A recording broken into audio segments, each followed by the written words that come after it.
ఆ మర్నాడు ఉదయం 8 గంటలు దాటుతుంటే ట్రైనింగ్ సెంటర్కి చేరుకుంది. కారు పార్క్ చేసి లోపలికి వెళుతుంటే చిరునవ్వుతో మెట్ల దగ్గరే ఎదురుపడ్డాడు విష్ణు. చిరునవ్వుతో విష్ చేశాడు. మీకోసమే ఎదురు చూస్తున్నాను. లిస్టులో మీ పేరు చూశాను అన్నాడు ఆనందంగా. సబిత మాట్లాడలేదు. గ్రే కలర్ టీషర్ట్లో చాలా గ్లామరస్గా అనిపించాడు. ఇక్కడే ఉంటున్నారా, లేక నైట్స్ హాస్టల్కి వెళ్ళిపోతున్నారా అన్నాడు. లేదు, ఇక్కడే ఉంటున్నాను. హాస్టల్ బాగా దూరం, కష్టమవుతుంది అంది. థ్యాంక్ గాడ్, నేను ఇక్కడే ఉంటున్నాను. రూమ్లో ఉన్న తిండికి బయటకు వెళ్లాల్సిందే. అక్కడ మాత్రం నాకేమన్నా ఇంటి భోజనమా? అందుకే హాయిగా ఇక్కడికి వచ్చేశాను. వారం దినాలు పగలు రాత్రి ఇక్కడే మకాం. మీరు కూడా ఇక్కడే ఉంటే బాగుండు అనుకున్నాను. సరదాగా ఇద్దరం నిత్యం కలుసుకోవచ్చు అన్నాడు. సబిత ఏమీ అనలేదు, నవ్వి ఊరుకుంది. అతను వస్తున్నట్లు ఆమెకు తెలుసు. లిస్టులో పేరు చూసింది. ఒకవేళ యోగేష్లా ఇతడు కూడా పెళ్లి ప్రసక్తి తెస్తే గనక ఇంకా జాప్యం చేయకుండా తను చెప్పాలనుకుంది చెప్పేయాలి అనుకుంది సవిత. ట్రైనింగ్ క్యాంపు చాలా సరదాగా పిక్నిక్ లా ఉంది. Advanced loans, industrial loans, personal loans, crop loans, education loans, ఇలా చాలా రకాలుగా ఉన్నాయి. అన్నింటిని గురించి కొంచెం కొంచెం ఇంట్రడక్షన్ అంతే. క్షుణ్ణంగా అంటూ కుదిరేది లేదు. దానికి ఒక వారం సరిపోదు. ఎప్పటికప్పుడు కొత్త పథకాలు ఎన్నో వస్తుంటాయి, పద్ధతులు మారతాయి.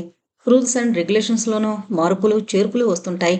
ఇదంతా వర్క్ ఎక్స్పీరియన్స్ మీద నేర్చుకోవాల్సిందే. అసలైన ట్రైనింగ్ బ్రాంచ్లోనే. కొంతమంది క్లాసులకి హాజరవడం లేదు, హాయిగా బయటికి వెళ్ళిపోతున్నారు.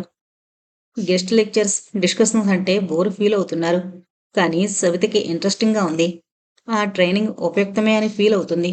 కారణం, ఆమె కోరి కోరి ఇష్టంగా ఇష్టపడి సంపాదించుకున్న ఉద్యోగం. ఉద్యోగం అంటూ చేస్తే బ్యాంకు జాబ్ చేయాలని, అందులో రాణించాలని కోరుకుంది. బ్రాంచ్ మేనేజర్ కావాలన్నది ఆమె తపన. అందుకే ఆ ట్రైనింగ్ క్యాంపుకి ఆమె వచ్చింది. ఆ రోజు గెస్ట్ లెక్చర్స్ అయ్యాక పెద్దగా ఏమీ జరగలేదు. ఇంకా క్లాసెస్ లేకపోవడంతో లోకల్ ఎంప్లాయీస్ ఇళ్లకు వెళ్ళిపోయారు. బయట ఊళ్ళ నుంచి వచ్చిన వారు స్నేహితులతో కలిసి సిటీ చూడ్డానికి వెళ్లారు. సవిత గారు, మనం కూడా అలా ఎటన్నా వెళ్ళొద్దామా అన్నాడు. ఎక్కడికి వెళతాం? సిటీ కొత్త కాదుగా అంది. చూడ్డానికి కాదు, సరదాగా కాసేపు కబుర్లు చెప్పుకోవచ్చు కదా అన్నాడు. సరే అంది. Thank God. నక్లెస్ రోడ్డు వెళదామా? అక్కడేముంది? ఏం లేదు, ఎక్కడన్నా కాసేపు పార్కులో కూర్చుని కబుర్లు చెప్పుకుందాం అన్నాడు. సవిత మాట్లాడలేదు, ఆలోచనలో పడింది. వెళ్ళాలా వద్దా? డైలమా తెగడం లేదు. అది గమనించిన విష్ణు అన్నాడు. సవిత గారు, దయచేసి ఈ ఒక్కసారికి నా అభ్యర్థన కాదనకండి. నేను మీతో కాసేపు పర్సనల్గా నా వ్యక్తిగత విషయం ఒకటి మాట్లాడాలి అనుకుంటున్నాను. ప్లీజ్, ఇంతకన్నా మంచి అవకాశం రాదు. మళ్ళీ ఈ పీరియడ్ అయిపోతే మనం బిజీ అయిపోతాం. ఇంకా కల్పించుకోవాలి అవకాశం అన్నాడు. సరే అంది సవిత. అతనేం మాట్లాడతాడో ఆమెకు తెలుసు.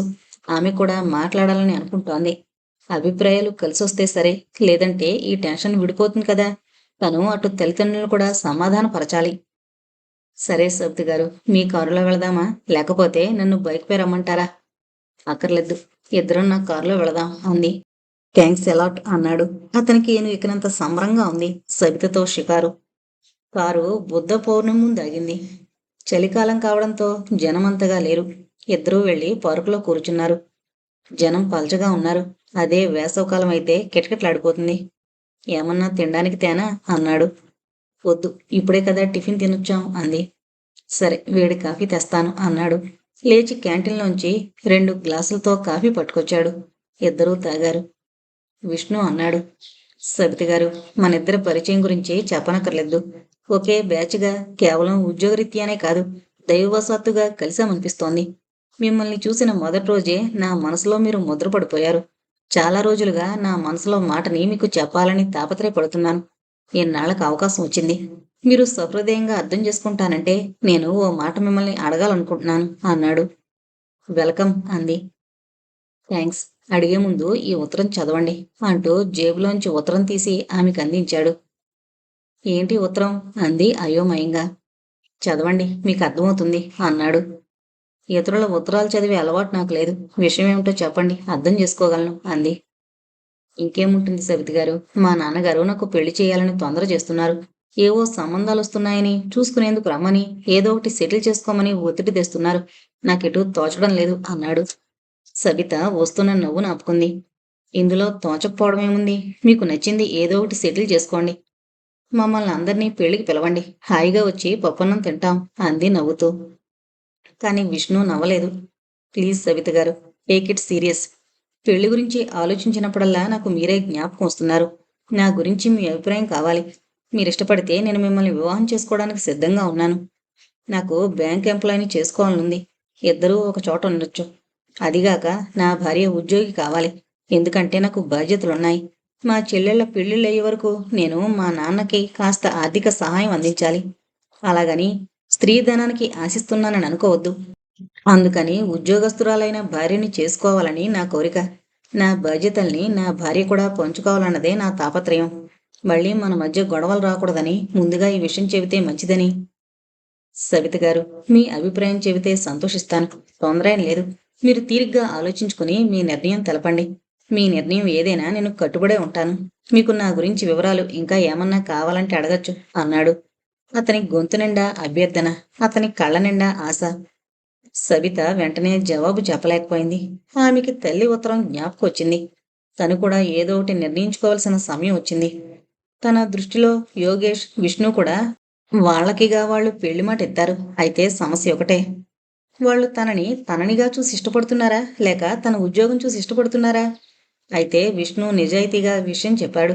భార్య ఉద్యోగస్తురాలు కావాలని, తనకి కొంతకాలం చేయూతనివ్వాలని. ఇది ఒక రకంగా అతనిలోని నిజాయితీని నమ్మదగ్గ అంశమా? కొందరు పెళ్లికి ముందు కట్నం అక్కర్లేదని నీ జీతం అడగము అని చెప్తారు. తీరా పెళ్ళయ్యాక కొంతకాలానికి భార్య జీతం మీద అధికారం చెలాయిస్తారు. పుట్టింటికి పోయి డబ్బు తెమ్మని వేధిస్తారు. అలాంటి వాళ్ళకంటే పెళ్లికి ముందే ఫ్రాంక్గా విషయం చెప్పడం వాళ్ళ నిజాయితీకి నిదర్శనంగా అనుకోవచ్చు. యోగేష్కి బాధ్యతలు లేవు కనుక తన ఉద్యోగం గురించి పట్టింపులు లేవు. కానీ విష్ణుకి బాధ్యతలున్నాయి. మరి ఒంటిరెక్కని ఎలా చెప్పగలడు? బాగానే చెప్పాడు అనుకుంది. సవిత గారు, ఆ ఆలోచన కట్టిపెట్టి తలెత్తింది. విష్ణు నవ్వాడు. ఇప్పుడే మీరు ఈ విషయం గురించి ఎంతగా ఆలోచించనక్కర్లేదు అన్నాడు. అబ్బే అంది. మీరు తీరిగ్గా ఆలోచించుకోండి, టైం తీసుకోండి. ఎందుకంటే ఇలాంటి విషయాల్లో తొందర మంచిది కాదు అన్నాడు. నేను నా నిర్ణయం గురించి కాదు ఆలోచిస్తోంది. మరి మా ఇంట్లో కూడా నా పెళ్లికి తొందర పడుతున్నారు. మిమ్మల్ని కాదనడానికి నాకే అభ్యంతరం కనిపించడం లేదు. కానీ నా గతం గురించి మీకు కొంత చెప్పాలి. ఆ తర్వాత నిర్ణయించుకోవాల్సింది మీరే అంది. విష్ణు బురుకుటి ముడిపడింది. గతమా అన్నాడు ఒత్తి పలుకుతూ. ఏంటది? ఏదైనా లవ్ ఎఫైర్? నోనో, కాదు. నాది బాల్య వివాహం. నిజంగా నాకు పెళ్లి జరిగిపోయింది. వాట్? పెద్దగా అరిచాడు. అవును విష్ణుగారు. నాకు చాలా చిన్న వయసులోనే, అంటే 8 ఏళ్ల వయసులోనే మా అత్త కొడుకుతో పెళ్లి జరిగింది. అప్పుడు అతని వయసు 10 ఏళ్లు. మా నాయనమ్మ చనిపోతూ ఒక్కగానొక్క మనవరాలి మనవడి పెళ్లి చూడాలని కోరడంతో పెద్దవాళ్లు మా పెళ్లి జరిపించారు. నాకు తెలిసి తెలియని వయసు. కానీ నా దురదృష్టం ఏంటంటే 14వ ఏట మా బావ చనిపోయాడు. ఎద్దు కుమ్మింది. కడుపులో పేగులు బాగా కదిలిపోయాయి. నెల రోజులు ఆసుపత్రిలో ఉన్నాడు. అయినా బ్రతకలేదు. అప్పుడు నా వయసు 12. జరగవలసిన తంతులన్నీ జరిపించారు. నాకసలేమీ అంతగా తెలియవు. ఆ తర్వాత మా నాన్న పట్నం మాక మార్చారు. నన్ను చదువులో పెట్టారు. నాకు చిన్నప్పటినుంచి చదువంటే ఇష్టం. బాగా చదువుకున్నాను. చిన్నతనం అసలు జ్ఞాపకం లేదు. మా అమ్మ నాన్న నా బాల్య వివాహం దాచారు. ఎవరికీ చెప్పలేదు. నా జీవితం నాశనం చేయడం ఎందుకని మా అత్త వాళ్ళు కూడా ఎవరికీ చెప్పరు. కానీ లోపం దాచి పెళ్లి చేసుకోవడం నాకు ఇష్టం లేదు. అందుకని నా గతమేంటో మీకు చెప్పడం మంచిదని. సవిత ఆగిపోయింది. ఇద్దరి మధ్య కొంచెం సేపు నిశ్శబ్దం. మంచి వాతావరణం కాస్త చెదిరినట్లయింది. ఆకాశంలో ఉరుములు మెరుపులు వస్తూ ఉంటాయి, పోతూ ఉంటాయి. అవి వచ్చినప్పుడు వాతావరణం బీభత్సంగా ఉంటుంది. ఆ అలజడి తగ్గాక మళ్ళీ ఆకాశం నిర్మలంగా అయిపోతుంది. ప్రకృతికే ఈ అవాంతరాలు తప్పనప్పుడు ఇంకా మనిషి గురించి విశ్లేషించేదేముంది? నడుస్తున్నప్పుడు కాలికి దుమ్ము అంటుకోక మాందు. దుమ్ము తగలకుండా యాత్ర సాగదు. గమ్యం చేరుకోలేం. కష్టాలొచ్చినప్పుడు నిరాశ అనిపిస్తుంది. అంత మాత్రాన యాత్ర ఆపడం సరికాదు కదా. నిశ్శబ్దాన్ని సవిత భరించింది. విష్ణుగారు, మీరు వెంటనే మీ నిర్ణయం చెప్పనక్కర్లేదు. బాగా ఆలోచించుకున్న తర్వాతే మీ నిర్ణయం చెప్పండి. మీ నిర్ణయం ఎలాంటిదైనా నాకు సమ్మతమే అంది. విష్ణు తేలిగ్గా నవ్వాడు. నోనో, అలాంటిదేం లేదు. మీరు నా గురించి ఆలోచించండి. నేను మీ గురించి ఆలోచిస్తాను. బాగా ఆలోచించాకే నిర్ణయం తీసుకుందాం అన్నాడు. థ్యాంక్స్ అలాట్ అంది. ఓకే సవిత గారు, ఒక చిన్న ప్రశ్న అడగచ్చా? ఏమీ అనుకో. నో, ఏమీ అనుకోను. అడగండి. మీకు మీ పెళ్లి జ్ఞాపకాలు ఏమీ లేవా? అప్పుడు నా వయసు 8 ఏళ్ళు. ఆ వయసులో మనకెంత తెలుస్తుంది? అదీగాక ఏదో లాంఛనంగా పెళ్ళయింది. కానీ మేం వేరు వేరు ఊళ్ళల్లో ఉండేవాళ్ళం. మా మావయ్యలందరూ వ్యవసాయదారులు. వాళ్ళకి చదువు రాదు. అందుకని మా బావని బాగా చదివించాలన్నదే వాళ్ళ ఆశ. మా బావని దూరంగా స్కూల్లో పెట్టారు. ఇంట్లో ఎవరూ చెప్పేవాళ్ళు కూడా ఉండరని మావయ్య బోర్డింగ్లో పెట్టాడు. చిన్నప్పట్నుంచే తన కొడుకుని ఐఏఎస్ చేస్తానని మావయ్య అందరితో అనేవాడు. అలాగా? మరి ఎద్దు ఎలా కుమ్మింది? ఆశ్చర్యంగా అడిగాడు. సెలవులకి గ్రామం వచ్చేవాడు. ఒకసారి అలాగే వచ్చాడు. అది ఎండాకాలం కావడంతో ముంజికాయలు తింటానని మావయ్యతో పొలం వెళ్ళాడట. బావ ఒడ్డున కూర్చున్నాడు. పక్కనంతా పొలాలున్నాయి. బావని చెట్టు కింద కూర్చోబెట్టి లేత ముంజలు తెచ్చి తినిపించాలని మామయ్య ఏదో పనుండి గిడ్డంగి దగ్గరికి వెళ్ళాడు. అక్కడ కనుచూపు మేరలో ఉంది గిడ్డంగి. ఆ సమయంలో ఎవరిదో ఎద్దు కట్లు తెంచుకుని వీరవిహారం చేస్తూ బావ కార్ఖానా గట్టు దగ్గరికి వచ్చిందంట. ఆ వాతావరణం అలవాట్లేని బావ భయంతో అటు ఇటు పరిగెత్తాడట. ఎద్దుకి అడ్డం పడ్డంతో అది ఇష్టం వచ్చినట్లు కుమ్మి రంకెలు వేస్తూ గట్టంతా పెరిగెత్తిందట. బావకి నోట్లోంచి రక్తం వచ్చింది. వెంటనే జీపులో పట్నం తీసుకెళ్లి పెద్దాసుపత్రిలో వైద్యం చేయించారు. కానీ పక్కటెముకలు నలిగి గుండెకు దెబ్బయిందట. లేత నరాలు కావడంతో తట్టుకోలేకపోయాడు. మాకు కబురందేసరికి చచ్చిపోయాడు అంది. వెరీ సాడ్ అన్నాడు. అవును. మా అత్తయ్య ఇప్పుడేమందు. కానీ అప్పుడు చాలా రోజులు కాదు, ఏళ్ల తరబడి నన్ను తిట్టేది. నా జాతకం మంచిది కాదని, నీకు సౌభాగ్యం తక్కువని. చుట్టాలందరూ కూడా అలాగే చూసేవారు. అందుకే నన్ను నాన్న చదువులో పెట్టేశాడు. నువ్వు ఎంత చదువుకుంటే అంతా చెప్పిస్తాను అన్నారు. చాలా రోజులు నేను హాస్టల్లోనే ఉండి చదువుకున్నాను. అమ్మకెప్పుడూ నా పెళ్లి గురించి దిగులే. నా గతం గురించి తెలిస్తే సంబంధాలు రావని ఆవిడ భయం. నాది సౌభాగ్యం తక్కువ గల జాతకం అంటారేమో అని ఆవిడ బాధ. కానీ నిజానికి నా జాతకంలో అలా ఏమీ లేదట. మరి అలా ఎందుకు జరిగిందో అంది సవిత. అవన్నీ జాతకాలు నమ్మే వాళ్ళకి. నమ్మని వాళ్ళకి ఏ పట్టింపు ఉండదు. నేను పెద్దగా అలాంటివి నమ్మను. కొన్ని కులాల్లో చూడండి, వాళ్ళకి పుట్టిన తేదీ నక్షత్రం ఏదీ తెలీదు. అలాంటి వాళ్ళకి పేరుని బట్టి జాతక చక్రం వేస్తారు. అసలు అలాంటివి ఏమీ చూడకుండా పెళ్లి చేసుకునేవాళ్ళు ఎందరో. విదేశాల్లో ఇలాంటి ఆచారాలు లేవు కదా అన్నాడు. అవును అంది. అంతెందుకు, మనం కొత్తగా బండి గాని ఏది కొన్నా పూజ చేయించాకనే వాడతాం. లేకపోతే యాక్సిడెంట్ అవుతుందని భయపడతాం. పసుపు కుంకుమ పూలు అలంకరించి దేవుడి బొమ్మని అతికిస్తాం. కానీ విదేశాల్లో అదేం చెల్లదు. మనం కొత్త గుడ్డలు కొంటే పసుపు పెడతాం. లేకపోతే సోమవారం వేసుకుంటే కాలిపోతాయి అనుకుంటాం. కానీ అక్కడ అలాంటివేం లేదు. కొన్ని ప్రాంతాల ఆచారం నమ్మకం అంతే అన్నాడు. సబిత నవ్వింది. నిజమే అంది. ఈ లెక్కన ఇతడు పెళ్లికి అంగీకరిస్తాడు. తన చేదుగతం ఇతనికి అభ్యంతరం కాదు అనుకుంది మనసులో. ఆ తర్వాత కాసేపు కూర్చుని తిరిగి సెంటర్కి వచ్చేశారు. సబిత గారు, నా నిర్ణయం తొందరలోనే చెప్తాను అన్నాడు.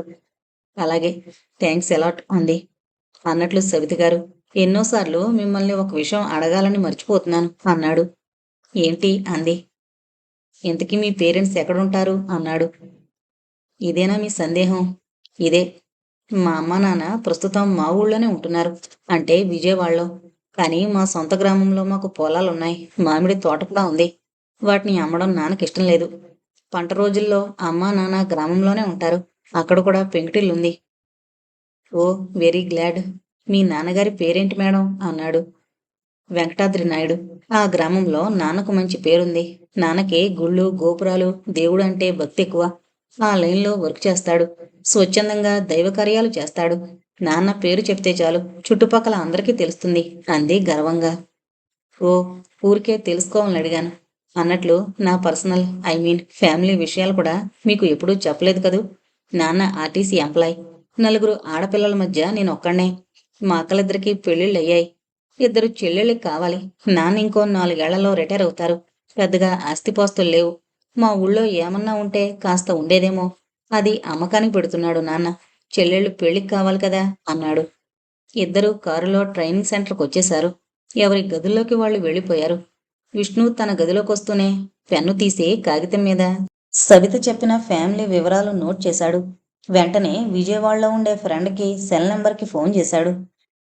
శనివారం ఉదయం ఎంతో ఆశతో యోగేష్ సవితకి ఫోన్ చేశాడు. బ్యాంకులో ఎవరో ఫోన్ తీశారు. ఆవిడ వారం రోజుల దాకా బ్యాంకుకి రారండి, ట్రైనింగ్ పడింది అని చెప్పారు. హతాశుడయ్యాడు యోగేష్. మనసు నీరు కారిపోయింది. ఎంత ఉత్సాహంగా ఫోన్ చేశాడో అంతగా నిరాశపడ్డాడు. వెంటనే హాస్టల్కి ఫోన్ చేసి చెల్లెల్ని అడుగుదామనుకున్నాడు. శనివారం హాఫ్ డే కనుక హాస్టల్కి వస్తుందన్న ఆలోచన. కానీ చెల్లెలు ఏమనుకుంటుందో అని భయం వేసింది. వారం రోజుల దాకా నిరీక్షణ అంటే అతనికి ఓర్పు సరిపోదు అనిపించింది. ఇప్పటికే వారం రోజులు నిరీక్షించాడు. ఇంకా ఈ టెన్షన్ భరించలేడు. యోగేష్ వాళ్ళ బ్యాంకుకి ఫోన్ చేశాడు. సరే, కొంచెం అర్జెంటు పనుంది. ఆవిడ ఫోన్ నెంబరు ఇల్లు గల వాళ్ళ నెంబరైనా లేదా సెల్ నెంబరైనా సరే అన్నాడు. సెల్ నెంబర్ తెలీదు, ఫోన్ నెంబర్ తీసుకోండి. దీనికి ఫోన్ చేసి ఆవిడ్ని పిలవమనండి. కానీ కొంచెం కష్టం అంటూ ఫోన్ నెంబర్లు ఇచ్చారు. వెంటనే ట్రై చేశాడు. కానీ నెంబర్లు కలవలేదు. చాలామంది ఉన్నారని కొంచెం కష్టం అన్నారు. అయినా పొట్టు వదలని విక్రమార్కుళ్ళ బ్యాంకు వాళ్ళిచ్చిన 2-3 నెంబర్లకు చేశాడు. ఒకవేళ అంతగా కలవకపోతే తనే స్వయంగా వెళ్ళాలి అనుకున్నాడు. అంతగా అతడి హృదయం ఆత్రపడుతోంది మరి. ఆఖరికి ఎలాగో ఫోన్ కలిసింది. సవిత లైన్లోకి వచ్చింది. ఆ సమయంలో ఆమె మీటింగ్ హాల్లో ఉంది. వేరే బ్యాంకు గెస్ట్ లెక్చర్ నడుస్తోంది. మధ్యలో లేచొచ్చింది సవిత. రిసెప్షన్కి వచ్చి ఫోన్ అందుకొని హలో అంది. నేను మేడం, యోగేష్ని. సారీ ఫర్ ద డిస్టర్బెన్స్ అన్నాడు. అతని గొంతు వింటూనే అబ్బురపడింది. ఓ మీరా అంది. అవును మేడం, గుర్తున్నానన్నమాట అన్నాడు. అయ్యో అదేం మాట అంది. లేకపోతే ఏంటి సవిత గారు, మనం ఈరోజు సాయంత్రం కలుసుకుందాం అనుకున్నాం కదూ. నిజమే, కానీ నాకు అనుకోకుండా ట్రైనింగ్ వచ్చింది. మొన్న బుధవారం నుంచి ఇక్కడే ఉంటున్నాను యోగేష్ గారు. హాస్టల్కి రావడం లేదా? లేదు, దూరం అవుతుంది. ఇక్కడే లాడ్జింగ్ అండ్ బోర్డింగ్. అక్కడైనా ఎక్కడైనా ఒకటే కదా అని ఇక్కడే ఉంటున్నాను అంది. నిజమే, కనీసం నాకు ఇన్ఫార్మ్ చేయొచ్చు కదా మేడం. నా విజిటింగ్ కార్డు మీకు ఇచ్చాను. దాని మీద నా సెల్ నెంబర్ కూడా ఉంది. నేను ఎంత డిసప్పాయింట్ అయ్యానో తెలుసా? నాకు హ్యాండ్ ఇచ్చారు అన్నాడు. సారీ అండి అంది. ఇట్స్ ఓకే, కనీసం ఫోన్లో అయినా కలిసాం. ఎంతకీ మనం ఎప్పుడు మీట్ అవుదామంటారు మేడం? వీలైతే నేను రేపు మార్నింగ్ హాస్టల్కి వద్దాం అనుకుంటున్నాను. కొన్ని డ్రెస్సులు తెచ్చుకోవాలి. మాకు ఇంకో 4 రోజులు ట్రైనింగ్ పీరియడ్ ఎక్స్టెండ్ అవుతుందని తెలిసింది. అంటే ఒక 15 రోజుల క్యాంప్ అన్నమాట అంది. వావ్, ఫోన్లోనే వెరికేక పెట్టాడు. అన్యాయం మేడం. నాకు ఈరోజు మాట్లాడుకుందామని ఇంత చావు దెబ్బ. మీరిలా హ్యాండ్ ఇస్తారనుకోలేదు అన్నాడు. సవిత చిన్నగా నవ్వింది. నిజమే, కానీ ఏం చేయని చెప్పండి, ట్రైనింగ్ వచ్చింది, ఇక్కడికి షిఫ్ట్ అయ్యాను. ఓ మాట చెప్తాను, నమ్ముతారా? చెప్పండి. నిజానికి ఇవాళ నాకు క్యాంపు పడింది. కానీ మనం కలుసుకోవాలనుకున్నాం కదా అని నేను మా అధికారుల్ని కన్విన్స్ చేసి సోమవారానికి మార్పించుకున్నాను తెలుసా. కానీ మీరు నాకు కనీసం ఇన్ఫర్మేషన్ కూడా ఇవ్వలేదు అన్నాడు. అతని గొంతులో కొంచెం బాధ, అవమానం ధ్వనించాయి. ఓ సారీ యోగేష్ గారు అంది. సరే, ఓ పని చేద్దాం, చిన్న చేంజ్. చెప్పండి. ఇవాళ కుదరదు. ఓకే, రేపు ఉదయం హాస్టల్కి వస్తున్నారు కదూ? ఎస్. లంచ్కి బయటికి రండి, మన ఇద్దరం లంచ్ తీసుకుంటూ మాట్లాడుకుందాం. సవిత ఒక క్షణం జవాబు చెప్పలేదు. ఏంటి మేడం, నాతో లంచ్ తినడం మీకు నోనో, అలాంటిదేం లేదు. మరెందుకండి అంత ఆలోచన? అబ్బే, ఆలోచన అంటే వేరే ఏదన్నా ప్రోగ్రాం ఉందా అని గుర్తు చేసుకుంటున్నాను. ఏం లేదులేండి. Thank God. మరైతే రేపు మనం కలుసుకోవచ్చా? సరే. థ్యాంక్స్ సవిత గారు. రేపు సరిగ్గా 11 గంటలకి బసేరా దగ్గరికి రాగలరా? షూర్ అంది. Okay, thank you. నేను అక్కడ వెయిట్ చేస్తాను. మీరు కూడా నేరుగా హోటల్కి వచ్చేయండి. మళ్ళీ ఏదన్నా ఇబ్బంది రాదుగా? నేను లంచ్ మానేసి ఎదురు చూస్తూ మాడిపోవాల్సి వస్తుంది. సబిత నవ్వింది. రాదులేండి. ఒకవేళ ఇబ్బంది వస్తే నా సెల్ నంబర్కి ఫోన్ చేయండి. తప్పకుండా. ఓకే, రేపు ఉదయం 11 గంటలకు హోటల్ బస్రా అన్నాడు. సరే అని ఫోన్ పెట్టేసి మళ్ళీ క్లాస్కొచ్చి కూర్చుంది. ఇంకా ఇందాకటి వ్యక్తి లెక్చర్ ఇస్తున్నాడు. మధ్యలో ఎవరన్నా వేదిక మీదకి వచ్చి గాని సీట్లోంచి గాని ప్రశ్నలు అడగచ్చని, ఆర్గ్యూ చేయొచ్చని, డిస్కషన్స్ చెయ్యొచ్చునని చెబుతున్నారు. కొందరు లేచి ఏవో అడుగుతున్నారు. చర్చ ఇంట్రెస్టింగ్గానే ఉంది. సవిత కూడా సబ్జెక్ట్లో లీనమైంది. ఈ ట్రైనింగ్ ఎంతవరకు ఉపకరిస్తుందో తెలీదు. అది అనుభవం మీద తేలాల్సిన విషయం.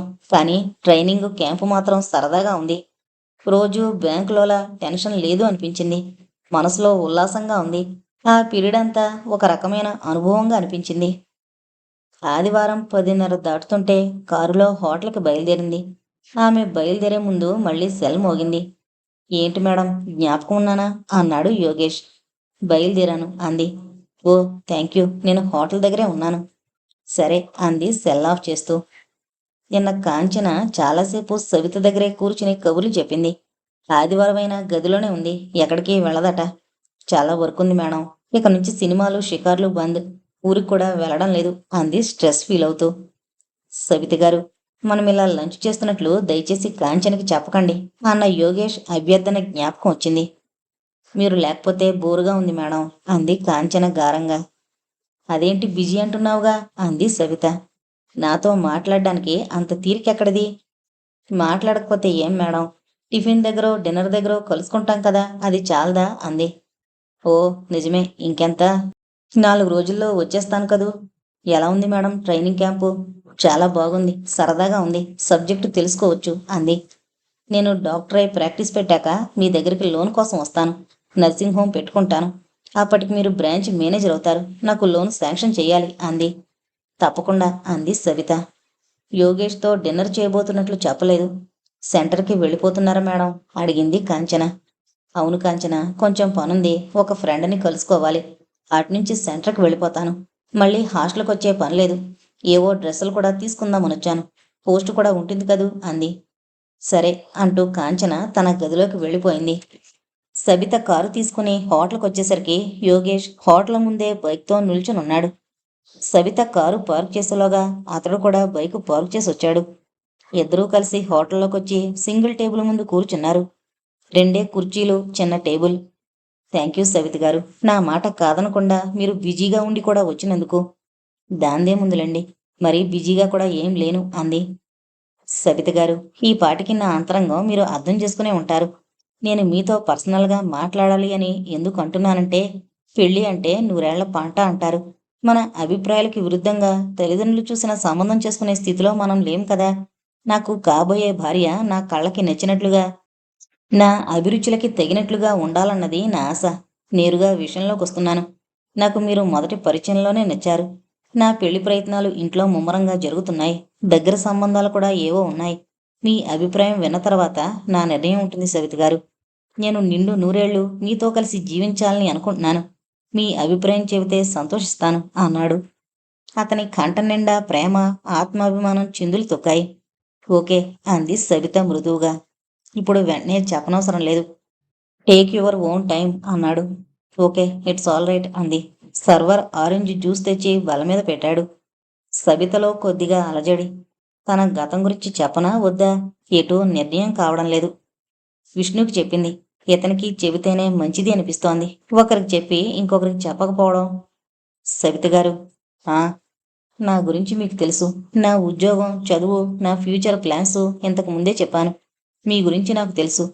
కుటుంబ విషయాల కంటే నాకు నేను చేసుకోబోయే అమ్మాయి చదువు, అందం, ఆమె వ్యక్తిత్వం, ఇవి నాకు ముఖ్యం.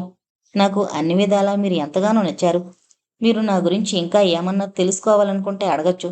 ఏ విధమైన పొరపచ్చాలు ఉండకూడదన్నదే నా తాపత్రయం. పూర్వకాలంలో పెద్దవాళ్ళు పిల్లవాణ్ణి చూసి ముహూర్తాలు పెట్టి నీ పెళ్లి నిశ్చయమైంది అంటే తల వంచే రోజులు కావు కదా అన్నాడు చిరునవ్వుతో. అవును, నా అభిప్రాయం కూడా అదే అంది సబిత.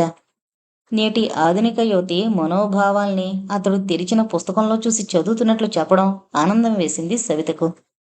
పెళ్లి దగ్గరకు వచ్చేసరికి నేటి యువతి యువకులు స్వతంత్రిస్తున్నారు. పెద్దల మాటని, సలహాని కాదంటున్నారు అన్న విమర్శ ఉంది. కానీ తనని వివాహం చేసుకునే వ్యక్తి, స్త్రీ గాని పురుషుడు గాని తనకి నచ్చుండాలన్న విషయం అందరూ అంగీకరించిందే. ఇప్పుడు స్త్రీ, నేటి ఆధునిక మహిళ తన వివాహ విషయంలో స్వతంత్రించడం నేరం కానే కాదు. ఎందుకంటే పూర్వకాలం విషయం తీసుకుంటే అప్పుడన్నీ స్వయంవరాలే. శకుంతల దుష్యంతుణ్ణి వరించింది. రుక్మిణి కృష్ణుడితో వెళ్ళిపోయింది. పార్వతి ఘోర తపస్సు చేసి తండ్రిని ఎదిరించి శివుణ్ణి వివాహం చేసుకుంది. పెళ్ళైన వాడని తెలిసి మనసు చంపుకోలేక పద్మావతి శ్రీనివాసుణ్ణి కళ్యాణమాడింది. దమయంతి నల్లుణ్ణి వరించింది. అతను మారు రూపంలో ఉన్న హృదయం గుర్తించింది. వరమాల వేసింది. సీత స్వయంవరంలో రాముడికి దండ వేసింది. పూర్వకాలంలో రాజులు, చక్రవర్తులు తమ కుమార్తెలకు స్వయంవరం ప్రకటించేవారు. ద్వారపాలకుణ్ణి వరించిన రాజు అంగీకరించేవాడు. అర్ధరాజ్యం అంటగట్టేవాడు. ఆ కాలంలోనే స్త్రీకి వివాహ విషయంలో అంతటి స్వేచ్ఛ ఇచ్చినప్పుడు సర్వస్వతంత్రాలైన నేటి స్త్రీకి ఎందుకు ఉండకూడదు ఆ స్వేచ్ఛ? నేటి ఆడపిల్ల ప్రేమించి పెళ్లి చేసుకుంటే తెగించిందని ఎందుకంటున్నారు? పెద్దల్ని ఎదిరించి కులం కాని వాడితో పోయింది అని ఎందుకంటున్నారు? ఇంకా ఆడపిల్ల గుండెల మీద కుంపటి అని ఎందుకు అనుకుంటున్నారు? ఆడపిల్ల పెళ్లికి ఎందుకంత హైరాణ పడిపోతున్నారు? నీకు నచ్చినవారు నేను పెళ్లి చేసుకో అని ఎందుకు అనలేకపోతున్నారు? సబిత గారు, ఆ, ఏంటింత ఆలోచన? ఏం లేదు. ఏమన్నా చెప్పాలనుకుంటున్నారా? సవిత వెంటనే ఊ అనలేదు. లేదు అని కూడా అనలేదు. ఇంతకీ ఇతనికి నా గతం చెప్పనా వద్దా? ఖాళీ అయిన సూపు బౌల్ పక్కన పెట్టి పేపర్ నాప్కిన్‌తో పెదవులు తుడుచుకుంది. అంతలో సర్వర్ భోజనం పళ్ళాలు తెచ్చి ఇద్దరి ముందు పెట్టాడు. పూరీ కూర తింటూ అంది సవిత. యోగేష్ గారు, మీ విషయంలో నాకెలాంటి అభ్యంతరం లేదు. Thank you so much. వెర్రికేక పెట్టినట్లు ఉద్విగ్నంగా అన్నాడు. కానీ కొంచెం నా పర్సనల్ విషయం చెప్పాలనుకుంటున్నాను అంది. తప్పకుండా. మీరు ఏది చెప్పినా నేను వినడానికి సిద్ధంగా ఉన్నాను మేడం. వినాలి కూడా. ఎందుకంటే భార్యాభర్తల మధ్య ఎలాంటి పొరపచ్చాలు, దాపరికాలు ఉండకూడదన్నదే నా ప్రిన్సిపల్. కరెక్ట్. అందుకే మనమిద్దరం ఒకసారి పర్సనల్గా కలుసుకుని మాట్లాడాలి అన్నది అన్నాడు యోగేష్. అతనిలో ఆనందం చిందులు వేస్తోంది. బహుశా ఫైనాన్షియల్ విషయం ఏదైనా కావచ్చు. తన జీతం ఖర్చు పెట్టుకుంటానంటుందేమో, లేదా ప్రతి నెల తల్లిదండ్రులకి కొంచెం పంపిస్తానంటుందేమో. పర్వాలేదు అనుకున్నాడు ఆనందంగా. యోగేష్ గారు, నాకు చాలా చిన్నతనంలో నాకు ఊహాజ్ఞానం కూడా లేకుండా జరిగిన సంఘటన ఇది. ఇది కాలంతో పాటు మరుగున పడిపోయింది. నాకసలు ఆ జ్ఞాపకాలే లేవు. అయినా జరిగింది చెప్పడం నా ధర్మం అనుకుంటున్నాను. నిజానికి మా పెద్దవాళ్ళు చూసిన సంబంధం అయితే వాళ్ళు చెప్పేవారు కాదు. చెప్పొద్దని కూడా నిర్ణయించుకున్నారు. ఎందుకంటే అదంతా గతజల సేతు బంధం అని వాళ్ళ అభిప్రాయం. నేను అలా అనుకోవడం లేదు యోగేష్ గారు. అందుకే. Okay, welcome. Now we both are good friends. Thank you. అలా అనుకోబట్టి నా మనసులో మాట చెబుతున్నాను అంటూ సబిత విష్ణుకి చెప్పినట్టే తన గతం విప్పింది. బాల్యంలో జరిగిన వివాహం, అతడు మరణించడం అన్నీ చెప్పేసింది. ఏదీ దాచలేదు. అంతా చెప్పాక అంది. యోగేష్ గారు, జరిగిన వాస్తవం ఇది. అయితే ఆ జ్ఞాపకాలేవి నా మనసులో అంతగా లేవు. కానీ కొన్ని చేదులు మాత్రం మిగిలిపోయాయి.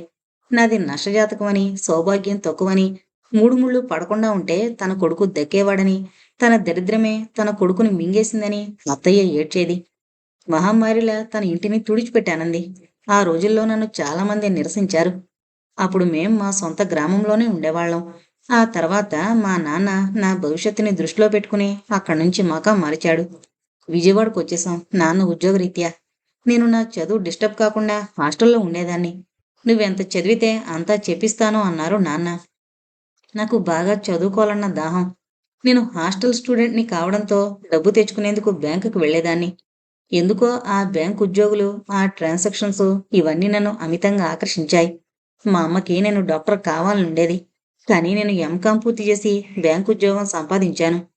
మీకు ఈ విషయాలన్నీ తెలిస్తే బాగుండు అని ఏదీ దాచకుండా చెబుతున్నాను. ఇప్పుడు నిర్ణయం మీ వైపే ఉంది. మీరు కూడా వెంటనే చెప్పనక్కర్లేదు. బాగా ఆలోచించాకే చెప్పండి. Take your own time. హాయిగా నవ్వింది. కానీ యోగేష్ హాయిగా నవ్వలేదు. బలవంతాన పేదాల మీదకి చిరునవ్వు తెచ్చుకున్నాడు. తప్పకుండా మేడం అన్నాడు. చాలా బరువైన కథ చెప్పారు అందామనుకుని పైకి పెదవి కదపకుండా మనసులోనే అనుకున్నాడు. అప్పటికే ఇద్దరి భోజనం పూర్తయింది. ఇంకెక్కువ సంభాషణ సాగలేదు. యోగేష్ ముఖంలో రంగులు మారడం సవిత గమనించింది. అతని మూడు మారడం కూడా ఆమె పసిగట్టకపోలేదు. సరే, అతని నిర్ణయం ఏదన్నా కానీ అనుకుంది. ముందు ముందు మన మధ్య ఎలాంటి గొడవలు ఉండకూడదన్నదే నా అభిప్రాయం యోగేష్ గారు. అందుకే. It's all right. మీరు మంచి పనే చేశారు. ఇప్పుడు మీరు చెప్పకపోతే నాకు తెలియదు. మీ నిజాయితీని అభినందిస్తున్నాను. ముందు గాలిబాటుగా తెలిసిందనుకోండి, అప్పుడు మన మధ్య కలతలు రేగుండేవి. అంత్యనిష్ఠూరం కంటే ఆదినిష్ఠూరం మేలు అంటారు. ఐ లైక్ దట్ అన్నాడు. సరే అంది. సవిత ట్రైనింగ్ సెంటర్కి, యోగేష్ తన గదికి వెళ్ళిపోయారు. ఇద్దరి హృదయాల్లో భిన్న దృక్పథాల మాదిరి వేర్వేరు ఆలోచనల సంఘర్షణ. కాలం చకచకా పరిగెడుతోంది. మనుషులు అన్ని రంగాల్లోనూ దూసుకుని వెళుతున్నారు. కానీ మనుషుల్లో పేరుకుపోయిన మూఢనమ్మకాలు మాత్రం విషబీజాలు నాటుకునిపోయి మనిషి జీవితాన్ని అస్తవ్యస్తం చేస్తున్నాయి. అనుమానం అన్న చక్రంలో బలవుతున్నాయి. చంద్రమండలంలోకి సునాయాసంగా వెళ్లి రావచ్చునేమో. మండుటెండలో అరుంధతి నక్షత్రాన్ని అవలేలగా చూడొచ్చునేమో. జేబులో పైసా లేకుండా 5 స్టార్ హోటల్కి వెళ్లి రావచ్చునేమో. కానీ తరతరాలుగా పేరుకుపోయిన ఈ మూఢ విశ్వాసాలు, అనుమానాలు అనే చట్రం నుంచి మనిషి బయటపడ్డమన్నది మనం ఊహించలేంది. కష్టాలు, సమస్యలు మనకి చెప్పిరావని అందరికీ తెలుసు. వాటితో మనకి ప్రమేయం కూడా లేదు. అవి మనకి సంభవించేదాకా తెలీదు. అయితే మనం సవ్యంగా ఉంటే దేవుడు మన పక్షాన ఉంటాడు. మనం సక్రమంగా ఉండకపోతే దేవుడు మనల్ని పట్టించుకోడు అంటారు. ఇది అన్ని సమయాల్లోనూ నిజం కాదేమో. ఈ లాజిక్ కొంతవరకు నిజమే అయినా ఒక్కొక్కసారి మనల్ని కోరి కష్టాలు సమస్యలు వచ్చి మీద పడతాయి. వాటితో మనకు అసలు ప్రమేయం ఉండదు. దానికి మనం బాధ్యులం కాము. పుణ్యంకి పోతే పాపం ఎదురైనట్లు, మంచికి పోతే చెడు జరిగినట్లు సమస్యల్లోకి మనం నెట్టివేయబడతాం. మరి దీనికి ఏ లాజిక్కు లేదేమో. ట్రైనింగ్ పూర్తయిపోయింది. సవిత హాస్టల్కి వచ్చేసింది. చాలా సరదాగా గడిచిపోతుంది. నిత్యం ఏదో ఒక సమయంలో విష్ణు కనిపించి హలో అని పలకరిస్తూనే ఉన్నాడు. ఆ రోజు ఇద్దరూ కలిసి నెక్లెస్ రోడ్డుకి వెళ్లారు. పార్కులో తన గతం గురించి అతనికి చెప్పింది. తొందరలోనే నా నిర్ణయం చెప్తా అన్నాడు. కానీ ఇంతవరకు చెప్పలేదు. అయితే అసలు తను చెప్పిన ఆ గతం గురించి అసలు మరిచిపోయినట్లుగా ప్రవర్తిస్తున్నాడు విష్ణు. అతనిలోని మునుపటి ప్రేమ, స్నేహం ఏమీ తగ్గలేదు. తను చెప్పింది విన్నాక, తను బాలవితంతువు అన్న సంగతి తెలిసాక అతడు అసలు తన ముఖం చూడ్డు అనుకుంది. ముఖం చాటు చేస్తాడు అనుకుంది. కానీ అంతకుముందు ఎలా ఉన్నాడో ఇప్పుడు అలానే ఉండడం సవితని ఆశ్చర్యపరుస్తోంది. ప్లెజెంటుగా చక్కగా నవ్వుతూ పలకరిస్తున్నాడు. తను చెప్పిన తన గతం అసలు ఇతను విన్నాడా లేదా అన్న అనుమానం కూడా కలుగుతోంది సవితకి. సరే, ఏదైనా అతను తన నిర్ణయం చెబుతా అన్నాడు కదా అనుకుంది. తన బాల్య వివాహం గురించి చెప్పి ఇప్పుడు నిర్ణయం తీసుకోవాల్సింది మీరే అంది. కాబట్టి అతడే ఒక నిర్ణయం తీసుకున్నాక చెప్తాడు అనుకుంది. విష్ణు గాని యోగేష్ గాని వీళ్ళు ఏ రకం అభిప్రాయం వ్యక్తం చేసినా మరీ రియాక్ట్ అయ్యే పరిస్థితుల్లో లేదు సవిత. కారణం, వారిని ప్రగాఢంగా ప్రేమించడం లాంటిది ఏం జరగలేదు. వాళ్ళిద్దరూ వాళ్ళకి వాళ్ళు చొరవతో తన దృష్టికొచ్చారు. తనకి కూడా వాళ్ళు నచ్చారు. అందుకని అడుగు ముందుకు వేసింది, అంతే. ఒకవేళ వీళ్ళిద్దరూ పరిచయం అయ్యి స్నేహ పరిధిలోకి కనుక రాకపోతే తల్లిదండ్రులు చూసిన సంబంధం ఏదో ఒకటి చేసుకుని ఉండేదేమో. వాళ్ళని మించిన శ్రేయోభిలాషులు తనకి వేరే ఎవరుంటారు? ట్రైనింగ్ పూర్తయ్యాక వెళ్ళిపోతూ, హలో సవిత గారు, నేను మళ్ళీ వీలు చూసుకుని మిమ్మల్ని పలకరిస్తాను అన్నాడు. ఓకే అంది సవిత.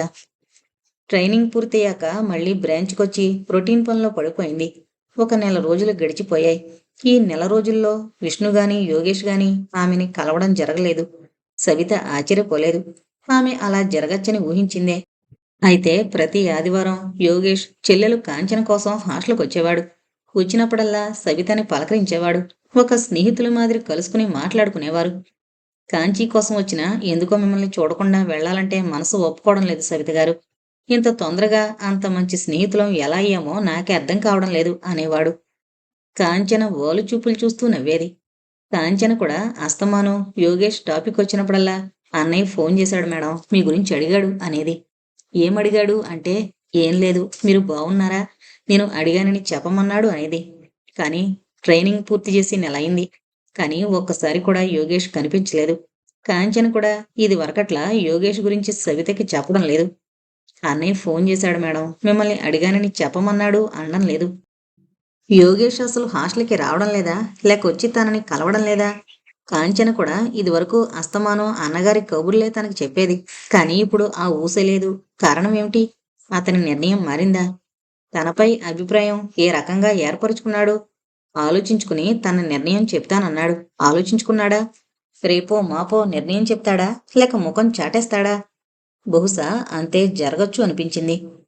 అయితే విష్ణు గురించి ఆమెకేటో నిర్ణయం కావడం లేదు. ఆ రోజు హోటల్లో లంచ్ చేశాక మళ్ళీ ఈ నెల రోజుల్లో యోగేష్ కనిపించలేదు. కనీసం ఫోన్లో అయినా అతని గొంతు వినిపించలేదు. కానీ విష్ణు అలా కాదు. పార్కులో తామిద్దరూ మాట్లాడుకున్నాక కూడా నిత్యం అతను కలుస్తూనే ఉన్నాడు. ట్రైనింగ్ అయ్యాక విడిపోయేటప్పుడు కూడా అతను తన దగ్గరకొచ్చి వీడుకోలు తీసుకున్నాడు.